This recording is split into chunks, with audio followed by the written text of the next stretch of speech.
And we're back. We have another great show for you. So yeah, welcome back. It's Whealthy Show number 5. Happy post-Thanksgiving. We all had a great Thanksgiving, I hope.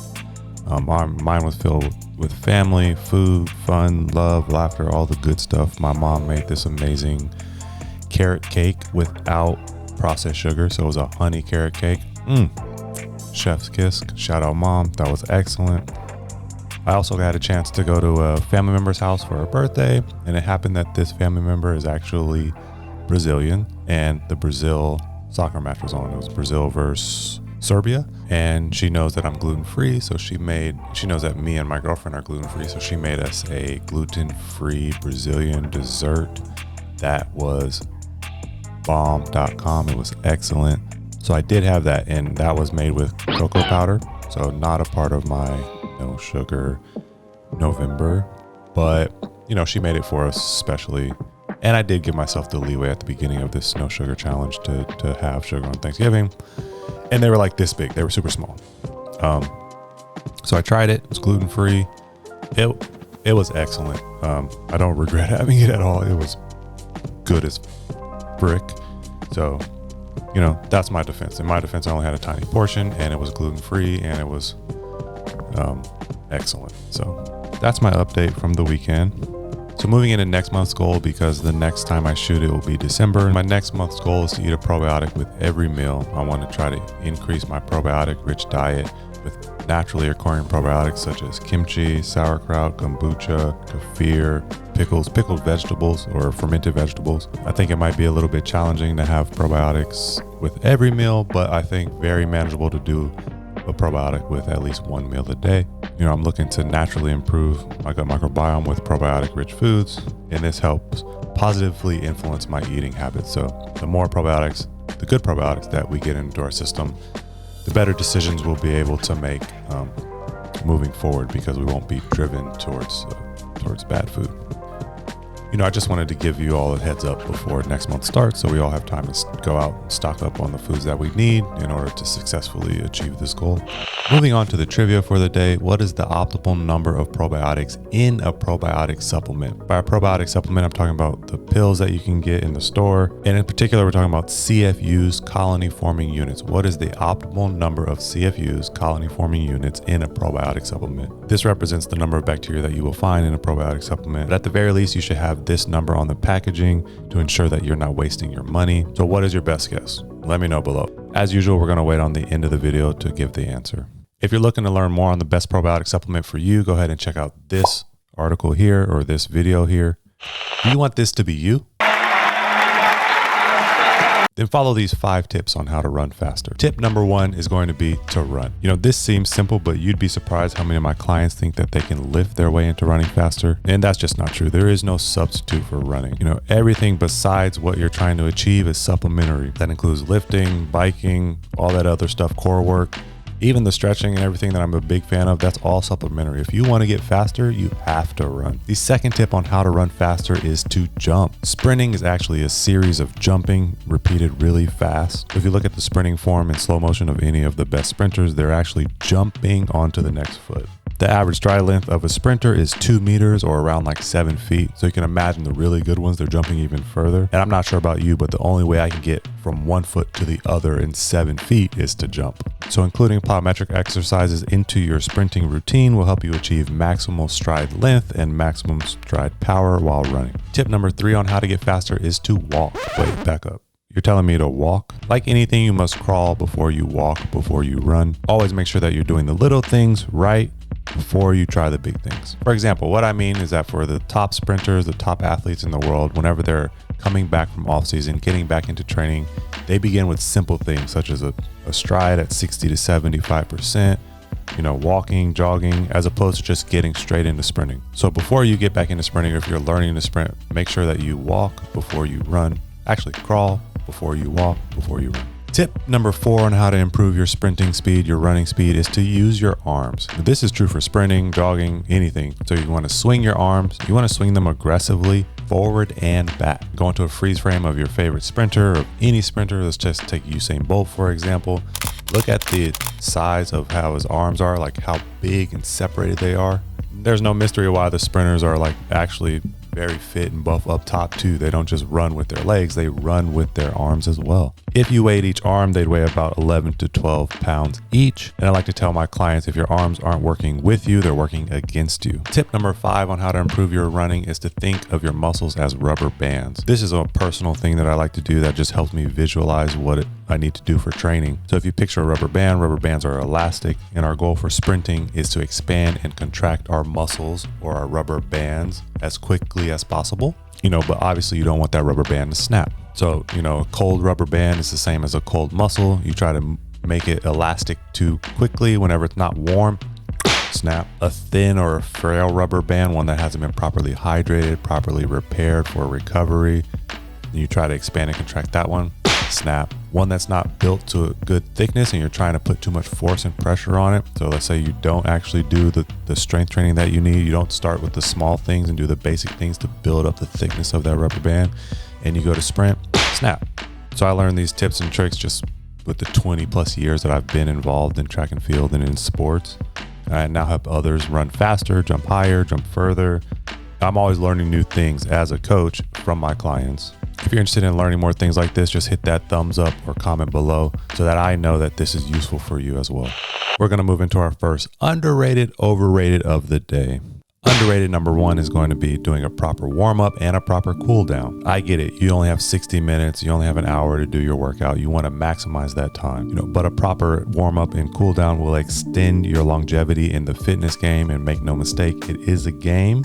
And this game is a marathon, not a sprint. So consistency and longevity are key. Warm up and cool downs generally involve doing your activity at a slower pace or reducing speed or intensity. Warm up helps your body prepare for the aerobic activity. So I like to also tell my clients that warm ups are as much for your lungs as they are for your muscles. You want your lungs to be able to expand and contract the right ways.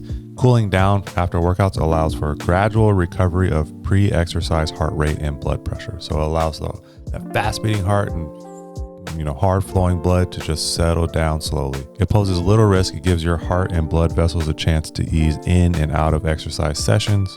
And it's going to be good for that longevity aspect that we talked about. Overrated is going to be doing a workout that you don't really enjoy. This might be obvious, but if we're training for longevity, doing things that you don't enjoy is not the best way to achieve that longevity. Plus, there are so many ways to work out. Why would you choose something that you don't enjoy? If you don't like running, don't run. Don't jump on the bandwagon to the newest trends or choose a workout routine because you think it's the best way to lose weight, because we all know trends change, and the workout that you thought was the best for losing weight and fat burning actually 6 months later turns out to not be the best. A pro tip is to try something new because you never know what you'll like whenever you try something new, and it excites you for your workout. But have those 2 or 3 style workouts that you love, that you enjoy, that you keep in your back pocket, that don't take any brain power for you to go out there and do for those days that you don't have the motivation. At the very least, you can fall back on this discipline of just strapping on the shoes, going out there, doing what you love, and because it doesn't require so much brain power, the barrier to entry is much lower. If you could take a pill to get rid of fat, would you do it? I think the answer to that is a resounding yes. And that's what companies selling L-Carnitine as a supplement propose that it can do. Carnitine turns fat into energy. So by that theory, I think it makes sense.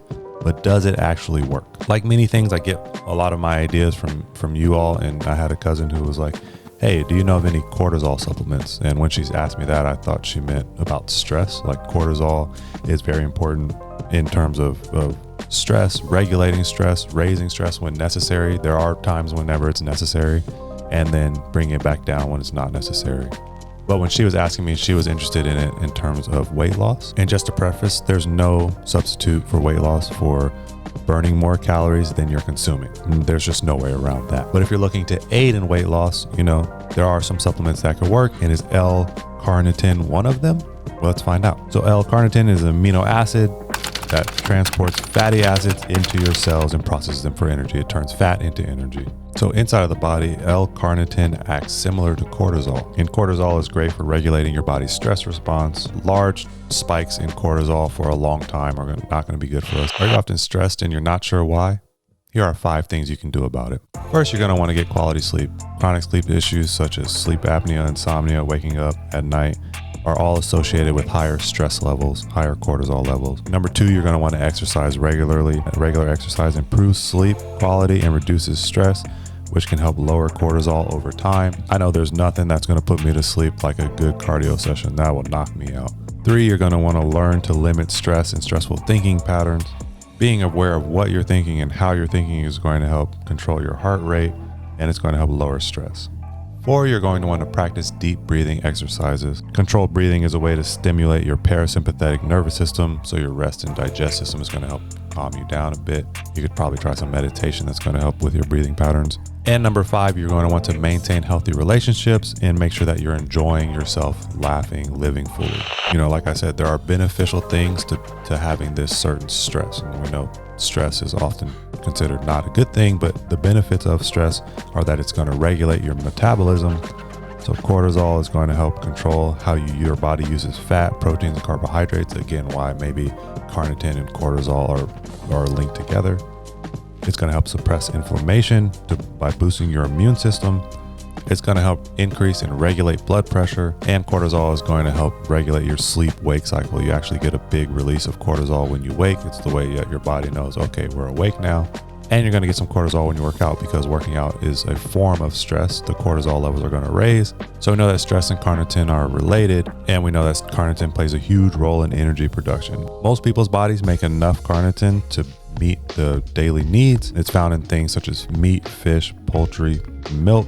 And what about carnitine athletic performance? Some athletes like to take carnitine as a supplement to improve performance. However, taking carnitine as a supplement does not appear to improve or increase the body's use of oxygen, and does not appear to improve metabolic status when exercising. Carnitine as a supplement also might be beneficial in terms of aging because of its effect on the mitochondrial process. We know that the mitochondria is the key factory for energy and energy production in the body. And it seems as though as we age, some supplementation with L-Carnitine may improve mental function and reduce deterioration in older adults with mild cognitive impairment and Alzheimer's disease. So now, while you're all here, how L-Carnitine impacts weight loss and body composition. So I found this article on PubMed, Effects of L-Carnitine Supplementation on Weight Loss and Body Composition. I will preface this by saying that it's a systemic review, a meta-analysis. And if my bosses and research were here, they would not let me get away with using this as a good source. They would rather me go into each of these 37 trials and validate each source independently. But they're not here, and I hope none of you tell them, and I hope maybe they don't see, but we're going to use it anyway.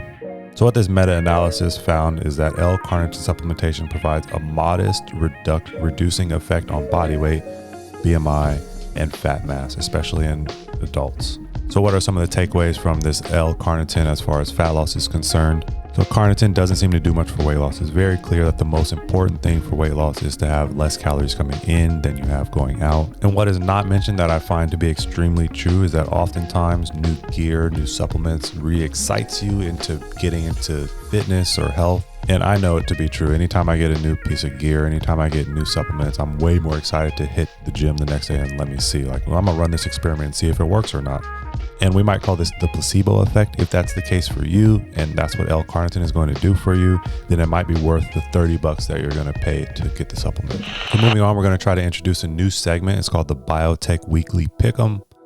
I'm going to try every week to just pick a biotech company that interests me, whether because of the research that they're doing or because of the results that are coming out, the data that's coming out, the data that's coming out, or maybe they just have some recent exciting news. They're making breakthrough findings inside of a certain field. Absolutely none of this is financial advice, but it's a cool thing to look at these companies that are the price, their stocks are trading at the price of what would be your lunch. So just keeping that in the back of our mind as we always are investing in our health and our wealth and our happiness, just knowing that, hey, I could buy a share of this for the price of a sandwich.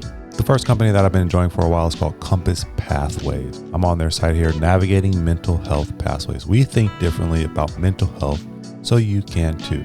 Very nice. Nice website. It's a mental health company that's working in particular with psychedelic medicine in terms of how psychedelics impact our mental health, what they can be used for, are they good, are they bad, etc. So again, I'm on their website. You can just scroll around, see their team, meet their team, their research. I'm not going to get too much into this. It is a part of my job to get into this. Outside of this is a part of my job, not Compass Pathway in particular. I won't use any of the companies that I have to do for work just because that's probably illegal. But you see here, Compass Pathways in particular is a psilocybin therapy company that works on treating. Their pipeline is what they're working on. So treatment of resistant depression, treatment of post-traumatic depression, anorexia. You can go in and click all their pipeline overview, so how far they are along inside of their research. Then you can go on their news and everything new and their investor. This is for their investors. If you're ever thinking about investing here, you can go to news releases, events, presentations. I'm interested in this because, psychedelics is an emerging field, especially for mental health things. And you can see their website is professional. It doesn't maybe carry the same stigma that some might consider around psychedelics. And I'm going to go to this is just Yahoo Finance, to their stock. Their stock symbol is CMPS. I'll go ahead and go to maybe 1 month here. So another thing that I like to do is see how what they're talking about impacts their price. So Compass Pathways, as far as Q3 earnings, and this was 23 days ago, which would be November 3rd. So I go here, and you see on the chart, November 3rd, you see where they're at, and they went over their Q3 earnings call, and then you see what happened to the stock. Probably not a good earnings call would be the guess there. So regardless of the fact, again, $10 for the stock, and I personally am not investing, but this is my weekly stock pick'em. We only use 10% of our brains. False. MRI scans show that even for the simplest activities, we require almost all of our brain to be active. So I navigated here to it's 8 ways to boost your brain, but I'm just going to go over 5 of them. And you see here, this is a placement holder for an old video that I did, which was a good video, but the audio quality was horrible. And there's a lot of good stuff in here, I think. And like I said, the audio quality was so bad that I just have to do it over. I took it down. That's how bad it was. So we're going to go over it together and redo it. I'm going to go over the first 5 of these because I said it was a 5 foods to feed your brain, and all the other things are just going to be supplementary. So everything else is just basically additional. Number 1, we're going to go with omega-3 fatty acids. Healthy fats are very important for the brain. So we're talking about fatty fish, salmon, flax seeds, chia seeds, kiwi, butter, nuts, walnuts. A diet deficient in omega-3 fatty acids has been associated with increased risk of severe mental disorders, including ADD, dyslexia, dementia, depression, bipolar, schizophrenia. While a diet rich in omega-3 fatty acids has been shown to improve cognitive decline, treat mood disorders, improve brain injuries, slow cognitive decay caused by Alzheimer's.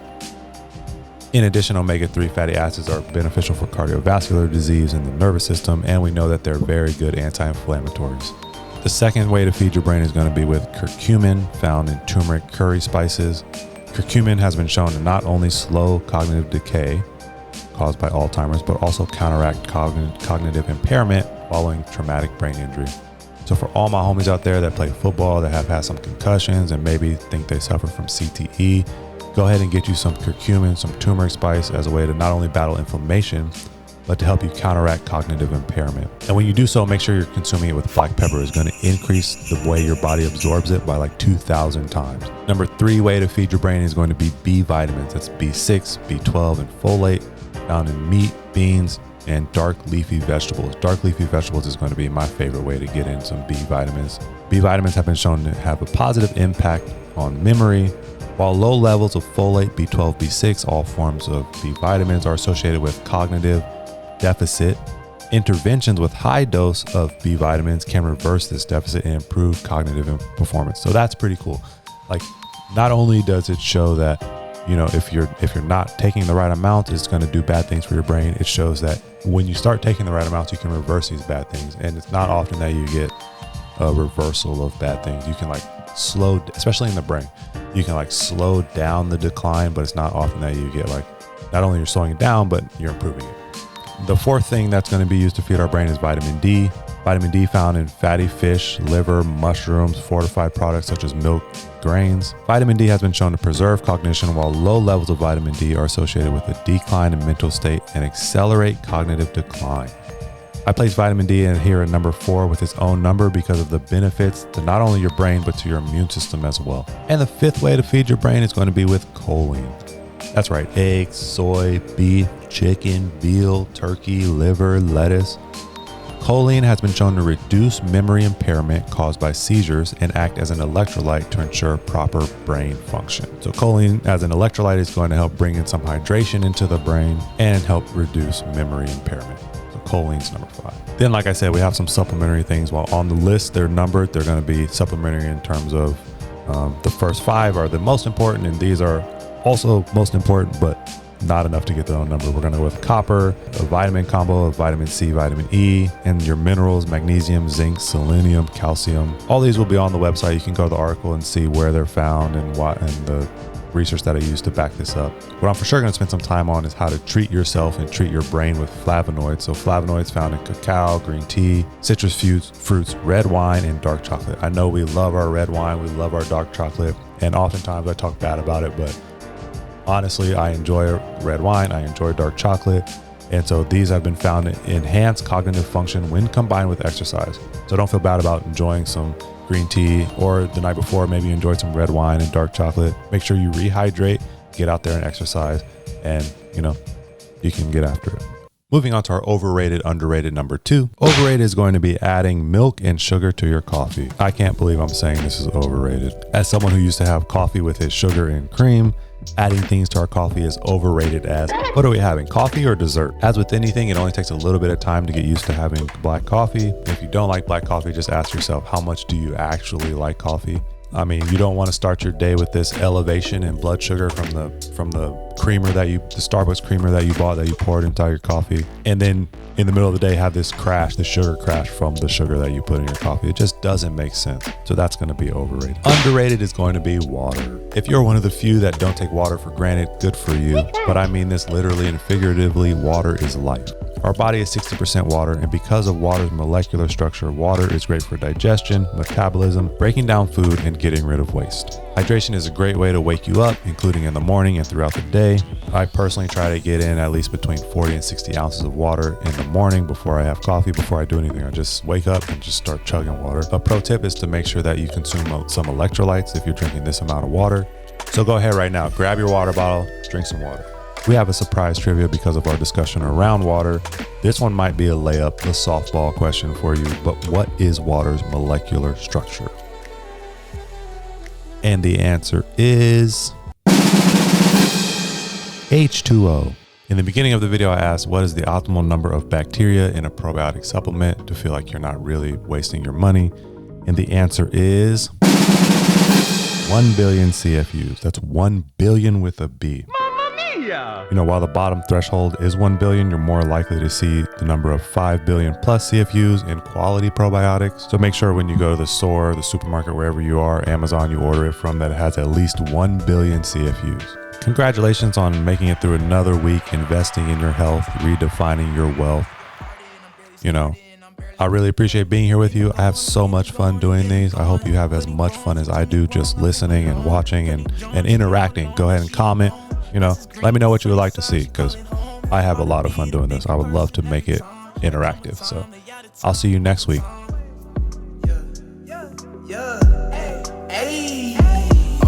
Oh, that funny, huh? This I look like money, huh? Baby, change your attitude. You ain't asking no bummy, huh?